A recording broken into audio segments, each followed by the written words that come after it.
Hello बच्चों, इस video में हम एक्सरसाइज 3.3 के क्वेश्चन 3 to 7 सॉल्व करेंगे। तो इस एक्सरसाइज में हम क्वाड्रिलेटरल के क्वेश्चन सॉल्व कर रहे हैं। क्वेश्चन 3 है, can a quadrilateral A B C D be a parallelogram if, यहाँ कंडीशन दिया गया है। ठीक है, क्या एक क्वाड्रिलेटरल जो कि ए बी सी डी है वो पैरेललोग्राम हो सकता है? क्वाड्रिलेटरल क्या होता है ये आप लोगों को पता है, 4 लाइन सेगमेंट से बना हुआ क्लोज फिगर या पॉलीगन क्वाड्रिलेटरल होता है। अब क्वाड्रिलेटरल 3 तरह के होते हैं, या तो पैरेललोग्राम हो सकते हैं, या काइट, या फिर ट्रेपीजियम। तो इसमें पैरेललोग्राम के बारे में पूछ रहा है कि अगर ये कंडीशन है तो क्या वो पैरेललोग्राम हो सकते हैं। ठीक है,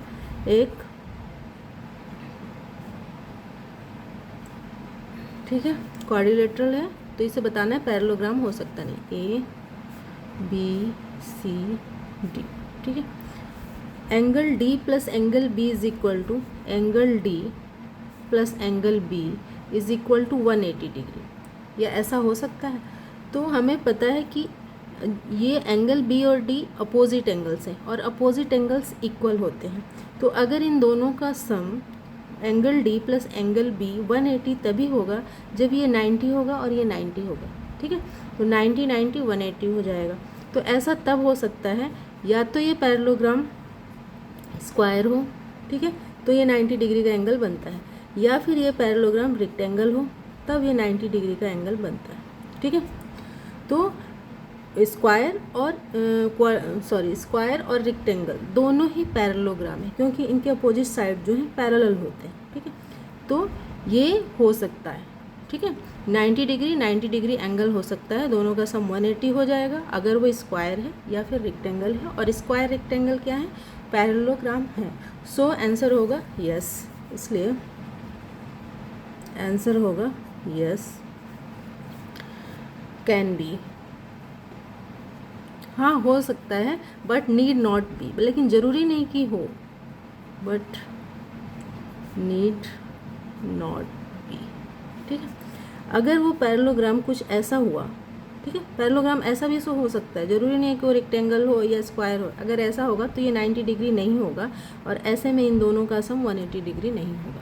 ठीक है, तो हो भी सकता है अगर वो स्क्वायर और रेक्टेंगल पैरेललोग्राम है तो। अगर वो स्क्वायर और रेक्टेंगल नहीं है, पैरेललोग्राम कुछ और है, तो फिर ऐसे में नहीं हो सकता है। तो यस, कैन बी, हाँ हो सकता है बट ज़रूरी नहीं है। नेक्स्ट है, A B is equal to D C is equal to 8 centimetre, A D is equal to 4 centimetre and B C is equal to 4.4 centimetre. तो फिर हम एक पैरेललोग्राम बना के देख लेते हैं। ठीक है, ए बी सी डी। ठीक है, अब इसमें बोल रहा है ए बी और डी सी इक्वल है, तो ये और ये जो कि 8 सेंटीमीटर है, ये भी 8 सेंटीमीटर। ठीक है, क्योंकि ये पैरेलल भी होते हैं और इक्वल भी होते हैं। और B C A D 4 centimetre है और बी सी ये 4.4 सेंटीमीटर है। ठीक है, तो ऐसा नहीं हो सकता, क्यों कि ये जो अपोजिट साइड्स होते हैं ये पैरेलल होने के साथ साथ इक्वल भी होते हैं। ठीक है, तो यहाँ तो 8 सेंटीमीटर है, लेकिन ये जो साइड है अपोजिट साइड ये 4 है, ये 4.4 है, तो ऐसा नहीं हो सकता, ये दोनों ही इक्वल होने चाहिए। ठीक है, तो आंसर होगा नो, आंसर होगा नो। ठीक है, क्यों नहीं होगा? In a parallelogram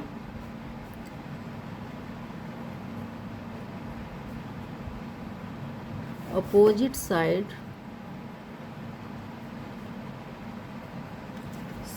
are equal. Opposite sides क्या होते हैं? इक्वल होते हैं, बट हेयर, लेकिन यहाँ but here A D is equal to, जो ए डी है not equal to B C. ठीक है, ठीक है, ए डी और बी सी इक्वल नहीं है, इसलिए ऐसा पैरेललोग्राम नहीं हो सकता, क्योंकि पैरेललोग्राम में अपोजिट साइड इक्वल होते हैं। ठीक है, नेक्स्ट है, angle A is equal to 70 और angle C is equal to 65। तो फिर से एक हम पैरेललोग्राम बना के देख लेते हैं, A B C D. Angle A है 70 डिग्री और एंगल सी है इसमें 65 डिग्री। ठीक है, तो ऐसा हो सकता है, ऐसा भी नहीं हो सकता है, क्योंकि हमें पता है कि पैरेललोग्राम में अपोजिट एंगल भी इक्वल होते हैं। ठीक है, अपोजिट साइड भी इक्वल होते हैं और अपोजिट एंगल भी इक्वल होते हैं, तो यहाँ पे अपोजिट एंगल जो है इक्वल नहीं है, इसलिए आंसर होगा no. No in a parallelogram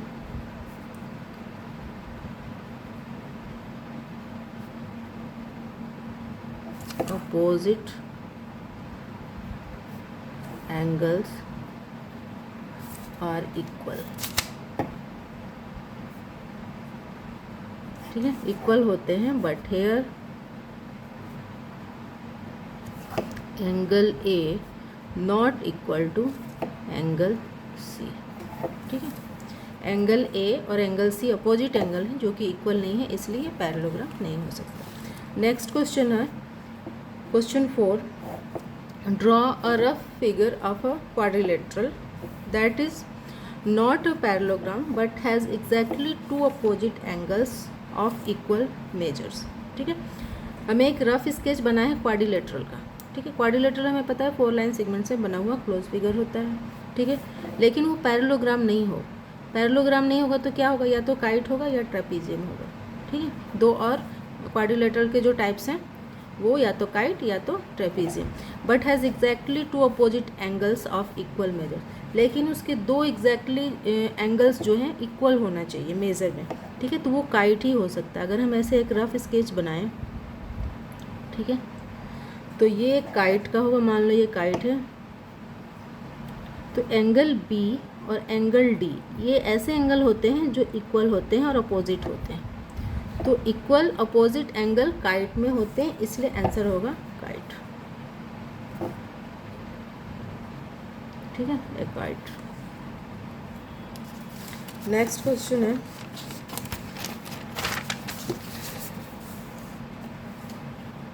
question 5, the measure of two adjacent angles of a parallelogram are in the ratio 3:2। Find the measure of each of the angles of a parallelogram. एक parallelogram है, मान लो ये एक parallelogram है। ठीक है, और adjacent angles मतलब एक ही साइड के दोनों तरफ जो एंगल होते हैं। ठीक है, एक के बाद जस्ट एक जो एंगल है ये, इनका जो रेशियो है ये 3:2 है। तो अगर एक को मान लो ये 3x है और ये मान लो ये 2x है। ठीक है, और इन दोनों का सम हमें पता है, एडजेसेंट एंगल्स का जो सम होता है वो 180 डिग्री होता है। तो हमें इनका वैल्यू फाइंड करना है, एंगल फाइंड करना है इस पैरेललोग्राम का। ठीक है, तो let the two adjacent angles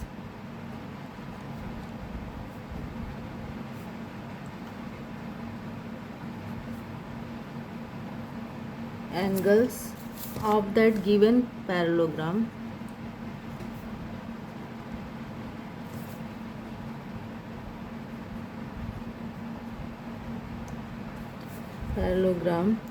B 3x 3:2 है, तो 3x and 2x। ठीक है, देन तो क्या इक्वेशन बनेगा, 3x + 2x is equal to 180 degree. ठीक है, क्योंकि एडजेसेंट एंगल और सप्लीमेंट्री होते हैं, क्योंकि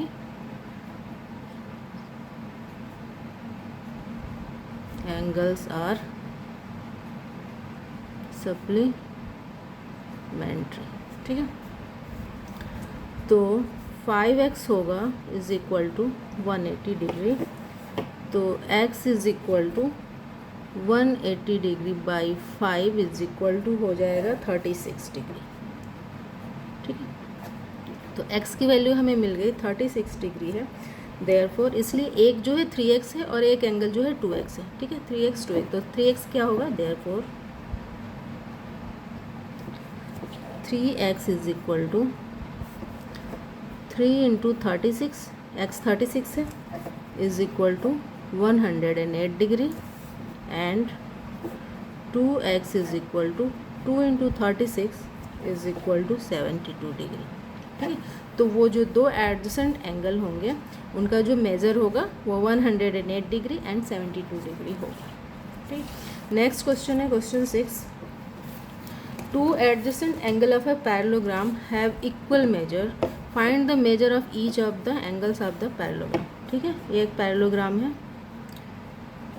और जो इनके दो एडजेसेंट एंगल हैं वो इक्वल हैं। ठीक है, तो मान लो ये x है तो ये भी x होगा, दोनों इक्वल ही हैं। ठीक है, तो let the Let two adjacent angles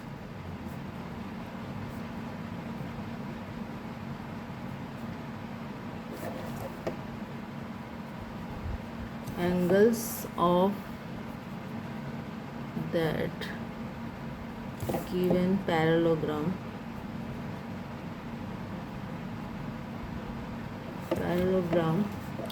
be x and x, क्योंकि दोनों की वैल्यू बराबर है, इक्वल है, दोनों को मान लो x है, देन इक्वेशन होगा x plus x is equal to 180 degree, क्योंकि एडजेसेंट एंगल का सम जो होता है वो 180 डिग्री होता है, क्योंकि एडजेसेंट एंगल्स आर सप्लीमेंट्री।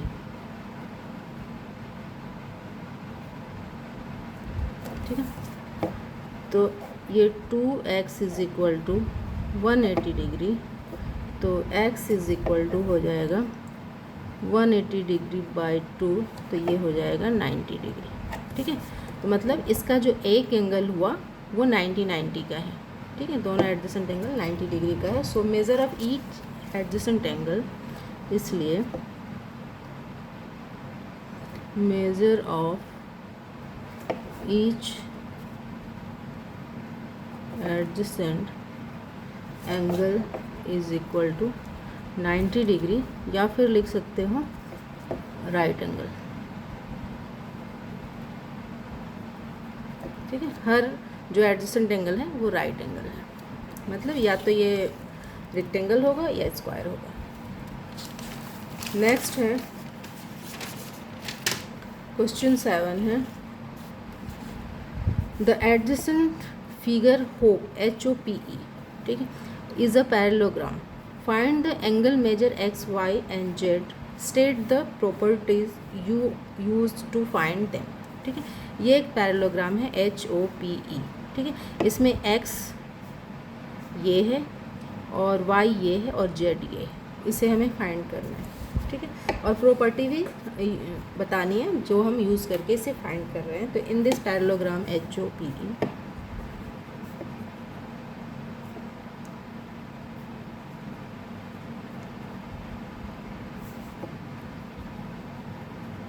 इस पैरेललोग्राम में सिंस HE ये जो है और ये पैरेलल है। ठीक है, ये पैरेलल लाइंस है, ये और ये HE parallel to OP, HE parallel to OP and HO intersect them, और ये इसको काट रहे हैं। ये दोनों लाइंस पैरेलल हैं और ये इनको काट रहे हैं। ठीक है, तो हम यहाँ से इस एंगल को, Z एंगल को फाइंड करने जा रहे हैं। ठीक है, और ये 40 डिग्री यहाँ पे दिया हुआ है जिसको मैंने नेमिंग N कर दिया है, और ये 70 डिग्री जो यहाँ पे वैल्यू दी है इसको मैंने नेमिंग M कर दिया है, क्योंकि जो वैल्यूज़ हैं वहाँ भी नेमिंग होनी चाहिए। ठीक है, तो सॉल्व करेंगे तो हमें इसकी ज़रूरत पड़ेगी। तो हम Z एंगल सबसे पहले फाइंड कर रहे हैं, क्योंकि यहाँ पे वैल्यू दी गई है तो इसकी हेल्प से हम इसकी वैल्यू फाइंड कर सकते हैं। ठीक है, तो सिंस HE ये line HE parallel to OP, ठीक है, ये दोनों लाइन ऐसे पैरेलल है। ठीक है, एंड HO और ये लाइन HO इंटरसेक्ट देम, इनको काट रही है ये लाइन। ठीक है, इन पैरेलल लाइंस को ये काट रही है।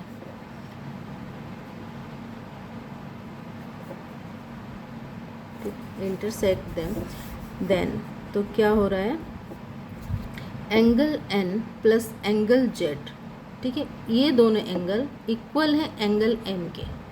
ठीक है, क्यों इक्वल है, क्योंकि जब भी पैरेलल लाइंस को कोई ट्रांसवर्सल काटता है तो उसका जो कॉरस्पॉन्डिंग एंगल का पेयर होता है वो इक्वल होता है। आप लोगों ने लाइन एंगल में कॉरस्पॉन्डिंग एंगल के पेयर पढ़े होंगे, उसके बाद से अल्टरनेट एंगल के पेयर पढ़े होंगे जो कि इक्वल होते हैं। तो ये एंगल और ये एंगल, ये 40 प्लस Z और एंगल M ये इक्वल है, क्योंकि ये दोनों ही इस लाइन के ऊपर ये बन रहा है, सेम यही कंडीशन है इस लाइन के ऊपर ये, तो ये कॉरस्पॉन्डिंग एंगल्स हैं जो कि इक्वल होते हैं। ठीक है, so angle N plus angle Z is equal to angle M। ठीक है, इसको मैंने नेमिंग M कर दिया, इसको N कर दिया। तो एंगल N क्या है, 40 degree plus angle Z is equal to M क्या है 70 डिग्री, ठीक है। तो angle Z is equal to 70 degree minus 40 degree is equal to हो जाएगा 30 डिग्री, ठीक। तो एंगल जेड हमें मिल गया 30 डिग्री। अब नेक्स्ट हम निकालते हैं एक्स को, ठीक है। जेड मिल गया। अब यहाँ से ये दोनों जो एंगल होंगे ये एडजेसेंट एंगल है क्योंकि एक ही लाइन के दोनों सिरों पे बन रहे हैं, तो इसका सम और इसका सम, सॉरी, इन दोनों का जो सम होगा एन प्लस जेड और प्लस एक्स 180 होगा। तो इन दोनों की वैल्यू हमें पता चल गई, तो इनसे हम 180 से इनको सब्ट्रैक्ट कर देंगे तो हमें एक्स की वैल्यू मिल जाएगी, ठीक है।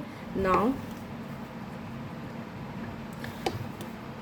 Angle N plus angle Z plus angle x is equal to 180 degree, क्योंकि ये एडजेसेंट एंगल्स है। हमें प्रॉपर्टी भी लिखनी है। अब यहाँ पे मैंने नहीं लिखा क्यों ये इक्वल है, angle N plus angle Z ये इक्वल क्यों है एम के, क्योंकि ये कॉरस्पॉन्डिंग एंगल्स हैं,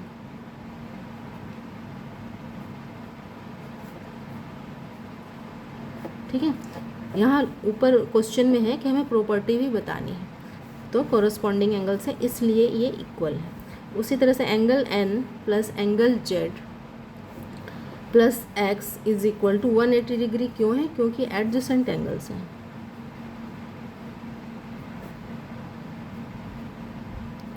ठीक है। तो एंगल एन हमें पता है 40 डिग्री है, प्लस और एंगल जेड अभी हमने फाइंड किया 30 degree, plus angle x is equal to 180 degree, तो ये हो जाएगा 70 degree plus angle x is equal to 180 degree, तो angle x is equal to 180 degree minus 70 degree is equal to 110 degree. तो x हमें मिल गया 110 डिग्री, ठीक है। जेड हमने फाइंड किया 30, एक्स 110। अब क्या बचा है, वाई बच गया, वाई हमें फाइंड करना है, ठीक है।